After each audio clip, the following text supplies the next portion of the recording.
ಮನುಷ್ಯ ಧಾರ್ಮಿಕ ಆಗ್ಬೇಕಾದ್ರೆ ಏನ್ ಮಾಡ್ಬೇಕು? ಬರೇ ಭಸ್ಮ ಹಚ್ಕೊಂಡ್ರು ಧಾರ್ಮಿಕ ಆಗೋದಿಲ್ಲ.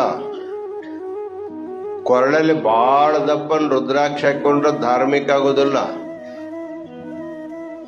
ಧಾರ್ಮಿಕ ಆಗ್ಬೇಕಾದ್ರ ಅಹಿಂಸಾ, ಸತ್ಯಮಸ್ತೇಯಂ, ಬ್ರಹ್ಮಚರ್ಯಂ, ದಯಾಕ್ಷಮ, ದಾನಂ, ಪೂಜಾ, ಜಪೋ, ಧ್ಯಾನ, ಮಿತಿ ಧರ್ಮಸ್ಯ ಸಂಗ್ರಹ ಅಂತ ಹೇಳ್ತಾರೆ.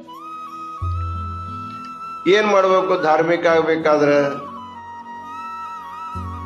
ಮೊಟ್ಟ ಮೊದಲನೇದು, ಯಾವುದೇ ಪ್ರಾಣಿಗಳಿಗೆ ಕಾಯ, ವಾಚ, ಮನಸ ಹಿಂಸೆ ಆಗಲಾರದಂಗ ನೋಡ್ಕೋಬೇಕು.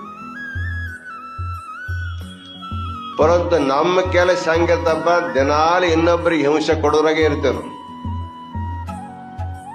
ಶಾರೀರಿಕವಾಗಿ, ಮಾನಸಿಕವಾಗಿ, ವಾಚಿಕವಾಗಿ ಅಸಡ್ಡ ಶಬ್ದಗಳನ್ನ ಮಾತಾಡಿ ಅನಿಷ್ಟ ಚಿಂತನೆಯನ್ನು ಮಾಡೋದ್ರ ಮೂಲಕ ಇನ್ನೊಬ್ಬರಿಗೆ ಕ್ಲೇಶವನ್ನು ಕೊಡ್ತೀವಿ. ಇದು ಅಧರ್ಮ. ಇದು ಎಷ್ಟು ಸಾಧ್ಯವೋ ಅಷ್ಟು ಇನ್ನೊಬ್ಬರಿಗೆ ನಮ್ಮಿಂದ ಹಿಂಸೆ ಆಗಲಾರದ ಹಾಗೆ ನಾವು ಬದುಕಿದ್ರೆ ನಾವು ಧಾರ್ಮಿಕರು ಅಂತ ಕರೆಸ್ಬಿಡ್ತೀವಿ.